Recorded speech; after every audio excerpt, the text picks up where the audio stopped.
నమస్కారం, welcome to I dream. నేను మీ విజేత. ప్రస్తుతం మనతో పాటు ఉన్నారు ప్రముఖ ఆధ్యాత్మికవేత్త డాక్టర్ అనంతలక్ష్మి అమ్మగారు. ఇప్పుడు అమ్మతో మాట్లాడి మన సందేహాలన్నింటినీ నివృత్తి చేసుకుందాం, మరిన్ని మంచి మంచి విషయాలు అడిగి తెలుసుకుందాం. అమ్మ నమస్కారం. అమ్మ నమస్తే అమ్మ.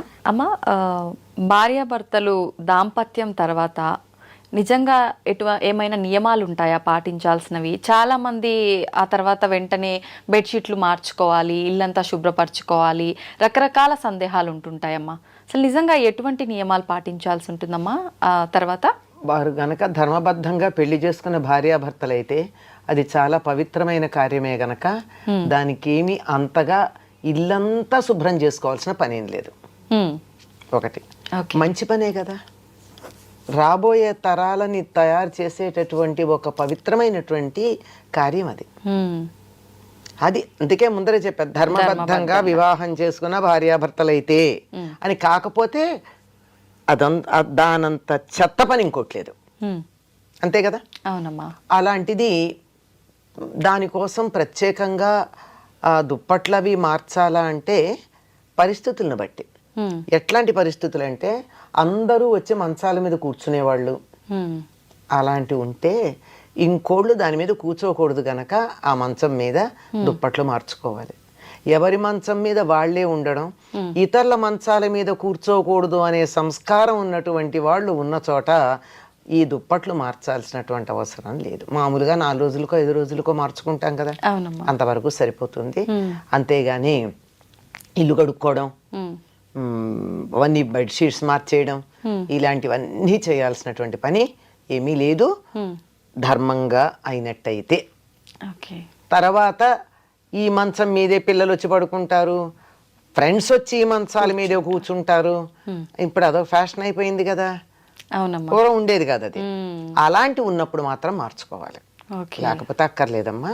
తర్వాత ఆడవాళ్ళు తల స్నానం చెయ్యాలి, అలాంటివి ఏం లేవు. ముత్తైదువైనటువంటి స్త్రీ ఎప్పుడు పడితే అప్పుడు తల స్నానం చెయ్యకూడదు. ఎప్పుడు చేసినా అభ్యంగన స్నానమే చెయ్యాలి. అభ్యంగన స్నానం అంటే తలకి నూనె పెట్టుకుని కుంకుడుకాయో షీకాయో షాంపూనో పెట్టుకుని ఆ తలకున్న జిడ్డు వదిలించుకుని అభ్యంగన స్నానం చెయ్యాలి తప్ప ఊరికే టపీమని ఇట్లా నెత్తి నీళ్లు పోసుకోవడం అన్నది ముత్తైదువ భర్త జీవించి ఉన్న స్త్రీ చెయ్యకూడదు. అది చాలా అశుభం. అమ్మ, మరి ఇప్పుడు అలా మార్చాలి అయితే పురుషులు మాత్రం తప్పనిసరిగా తల స్నానం చేయాలి. ప్రతినిత్యం చేయాలమ్మా పురుషులు? ప్రతినిత్యం చేయాలి. అసలు మామూలుగా చేసేవాళ్ళు పూర్వం, అలా చేయకపోయినా నా జుట్టు పాడవుతుంది అనుకునేటటువంటి వాళ్ళు ఉన్నా ఈ సందర్భంలో మాత్రం తప్పనిసరిగా చేయాలి. ఓకే అమ్మా, అంటే ధర్మబద్ధంగా పెళ్ళైన భార్యాభర్తలు అయితే మార్చాల్సిన అవసరమే లేదని చెప్పారు. ప్రతినిత్యం ఇంట్లో దీపారాధన చేసే అలవాటు ఉన్న వాళ్ళు ఉంటారు.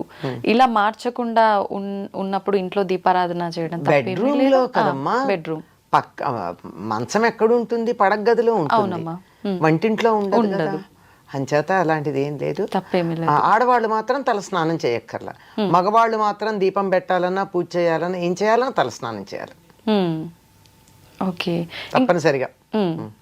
వాళ్ళు అంటే ఆడవాళ్ళకి తప్పేమీ లేదు, స్నానం చేయాలి. ఓన్లీ స్నానం. ఎట్లాగో రాత్రి పడుకున్న బట్టలతో వంటింటోకే వెళ్ళాం సాధారణంగా. అవునమ్మా కదా. ఈ రోజుల్లో అయితే కుక్కర్ పెట్టి పళ్ళు తోముకునే వాళ్ళు ఉన్నారు అనుకోమ్మ, చాలా మంది కదా.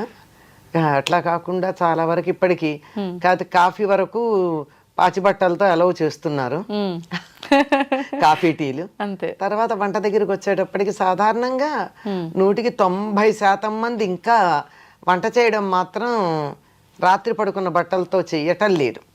చాలా మంది మార్పు వచ్చింది చాలా వరకు. ఓకే అమ్మా, ఎందుకని స్నానం చేసిన తర్వాతే వంట ఎందుకు చేయాలమ్మా? మనం పడుకున్నప్పుడు ఏమవుతుందమ్మా, బాగా మెటబాలిక్ యాక్టివిటీ ఎక్కువ ఉంటుంది. శరీరంలో ఉండే ప్రతి రంధ్రం నుంచి మలినాలు బయటకు వస్తాయి.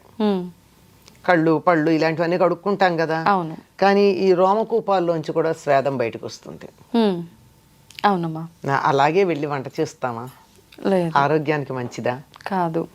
అది చెప్తారు, ఎక్కువగా మనిషికి చెమట పట్టేది రాత్రి పడుకున్నప్పుడే, చాలా పడుతుంది. అందుకే ఒక్కళ్ళు మంచం మీద పడుకున్నట్టయితే మార్క్స్ ఉంటాయి, వాళ్ళు పడుకున్న మార్క్ లాగా కనపడుతుంది. అవునమ్మా. అంటే ఈ మధ్య కాలంలో పడుకునేటప్పుడు కొంచెం వస్త్రాలు తక్కువగా వేసుకుని పడుకునే అలవాటు వచ్చింది, అందువల్ల ఆ మార్క్ కనపడుతూనే ఉంటుంది, అందువల్లే అలా పడుకోకూడదని కూడా చెప్తారు. తర్వాత ఇలా దుప్పటి దులిపామంటే పంచం మీద ఉన్న దుప్పటి కనీసం ఇంతన్నా దుమ్ము వస్తుంది. దుమ్ము ఏమిటంటే మన శరీరంలో నుంచి ఊడిపడినటువంటి పైన ఉన్నటువంటి సెల్స్ అన్ని డెడ్ సెల్స్. ఇలా ఉన్నటువంటి ఈ స్థితిలో అలా చేసిన దానికన్నా హాయిగా స్నానం చేస్తే అసలు ముందు మనసు హాయిగా ఉంటుంది, శరీరం హాయిగా ఉంటుంది, ఈ మాలిన్యాలన్నీ వదిలిపోయి హాయిగా ఉంటుంది. అలా హాయిగా అయిన మనసుతో వంట చేసినప్పుడు తిన్నవాళ్ళకి కూడా సుఖంగా ఉంటుంది. వంట కూడా రుచిగా ఉంటుందమ్మా. వంట చేసే వాళ్ళ మనస్సును బట్టి రుచి వస్తుందమ్మా. నిజమమ్మా. పెద్ద లెక్కేసి కూడా చూడక్కర్లేదు. ఏదో ఎప్పుడన్నా పొరపాటున ఉప్పు ఎక్కువ తక్కువ పడితే పడచ్చు, కానీ జనరల్గా వంట చేసేవాళ్ళు తినేవాళ్ళు తినాలన్న దృష్టితో చేస్తే మాత్రం వంట రుచిగా వస్తుంది. ఏదో మొక్కుబడిగా చేస్తే అట్లాగే ఉంటుంది. అంచేత శుచిగా ఉండడం కోసమే స్నానం చేయడం. ఓకే అమ్మ, ఇప్పుడు ఆడవాళ్ళు తలస్నానం అవసరం లేదని చెప్పారు, కానీ అనుకోకుండా మనం బయటికి వెళ్ళినప్పుడు ఎక్కడికో అంటే ఆధ్యాత్మిక పరంగా వెళ్ళాల్సిన సందర్భాలు ఉంటాయి. అట్లా అనుకోకుండా వెళ్ళాల్సి వస్తుంది, తెలియకుండా వెళ్ళిపోతుంటాం ఒక్కొక్కసారి. అట్లాంటప్పుడు తల స్నానం చేసి పెడతామమ్మా. ఖచ్చితంగా. ఇప్పుడు కొంతమంది తెలియకుండా కూడా మన ఇంటికి వస్తూ ఉంటారు, అనుకోకుండా కూర్చుంటారు, మనం వాళ్ళకు వద్దు అని చెప్పలేము.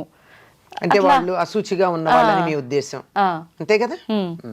అట్లాంటప్పుడమ్మా అందుకేనమ్మా ఇళ్లల్లో పూర్వకాలం కుషన్స్ ఉన్న సోఫాలు వేసేవాళ్ళు కాదు. కొయ్య కుర్చీలకి ఏం తప్పే ఉంది, ప్లాస్టిక్ వచ్చి పెడతారు, అంతే అయిపోతుంది. ప్లాస్టిక్ చెక్కకి వీటికి తప్పు ఉండదమ్మా? దే ఆర్ నాట్ కండక్టర్స్ కదా. ఓకే. అంచేత వాటిని మనం తుడుచుకున్న నీళ్ళు వేసి కడిగినా ఏం అవ్వవు. అంచేత వాళ్ళు వచ్చి వెళ్ళిన తర్వాత మనకేం సమస్య లేదు. మనకి తెలిస్తే కాస్త పసుపు నీళ్ళు చల్లుకుంటాం వాటి మీద, లేకపోతే మనం చేయగలిగింది ఏం లేదు. అది వాళ్ళకు ఉండాలి, ఎవరికి వాళ్ళు. పైగా మనం పూజలును పారాయణలు జపాలు లాంటివి కుషన్స్ ఉన్న వాటిల్లో కూర్చొని చేయకూడదని చెప్పడానికి కలిగిన కారణం అదే. ఓకే. ఎక్కడ పడితే అక్కడ చేయం కదా, మా పారాయణ చేస్తున్నాం, ఏదో రకరకాల పారాయణలు చేస్తున్నారు కదా ఈ మధ్య. ఆ చేసేటటువంటి పారాయణ చేసేటప్పుడు మనం శుచిగా ఉతికి ఆరేసినటువంటి వస్త్రం కట్టుకుని అంతే, అంతకు చాలమ్మా. మడి అంటే పూర్వకాలం లాగా తడి బట్టలతో ఆరేసుకుని తడి బట్టతో వెయిట్ చేసి అది ఎండాక తెచ్చుకుని కట్టుకుని అట్లా అక్కర్లేదు. మనం ఆరేసుకున్నటువంటి చక్కగా శుచిగా ఉతికి ఆరేసుకున్నటువంటి వస్త్రం కట్టుకుని చేసుకోవచ్చు. అలా చేసుకునేటప్పుడు కుషన్స్ ఉన్న చోట కాకుండా కొయ్య కుర్చీలు వాటిల్లో కూర్చొని చేసుకుంటే మంచిది. నేల మీద ఒక చాపో ఏదో వస్త్రం వేసుకుని బెటర్ కదమ్మా. ఇంకా అది బెటర్. అంటే కూర్చోలేరేమని భయానికి చెప్తున్నా. ఓకే. నేనైతే పీట మీద సౌకర్యం కల్పిస్తున్నారు. నేను పీట మీద కూర్చొని చేసుకుంటా పూజ గాని పారాయణలు గాని. ఓకే. కూర్చోగలిగితే దానంత ఉత్తమం లేదు. పైగా అలా కూర్చున్నట్టయితే బాస్పెట్టేసి కూర్చున్నట్టయితే ఆరోగ్యానికి కూడా మంచిది. సంతోషం అమ్మా. నిజంగా అసలు ఎలా అడగాలి ఈ క్వశ్చన్ అని కూడా ఆలోచించాను. నిజంగా రావాల్సిన ఇన్ఫర్మేషన్ అయితే అంత వచ్చేసిందమ్మా. ధన్యవాదాలు. నమస్తే అమ్మా.